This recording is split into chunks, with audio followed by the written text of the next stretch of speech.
Şirniyyatlar, şəkər, ondan sonra tort yeyirsiniz, çiğnirsiniz ağzınıza. Çiğnəməyi də uzun müddətli deyil. Yəni məsələn də bir tort düşünün, keks. Nə qədər çiğnəyə bilərsiniz onu? Yəni bir kök düşünün və yaxud da ki almanı bir çiğnəmək lazımdır. Bir nə bilim 20 dəfəyə qədər çiğnəyə bilərsiniz onu ki, qəşəng normal loxma halına gətirəsiniz. Ancaq bu tortları çiğnəmək də olmur. Ağzınıza aldığınız anda yavaş-yavaş əriyir, yox olur ağzınızda. O zövqü daha çox yaşamaqdan ötürü yenə və yenə yeməyə ehtiyac duyursunuz. Ancaq mən o videoda dediyim kimi buradan o tərəfə heç bir halda o tort olsun, şirniyyat olsun, o barədə heç bir məlumata sahib olmursunuz. Gəlir, gedir, keçir.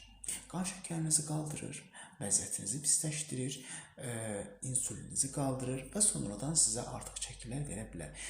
Deyəcəksiniz ki, əşi qədərində yiyin də, yemirsiniz də qədərində. Yemirsiniz. Kimdir qədərində şirniyyat yeyən? 100 nəfərdən 2 nəfər deyəcək ki, mən öz normamı qədərini bilirəm. Qalan 98 nəfər deyəcək, şirniyyatdan asılıyam, ölərəm onsuz həyatım yoxdur.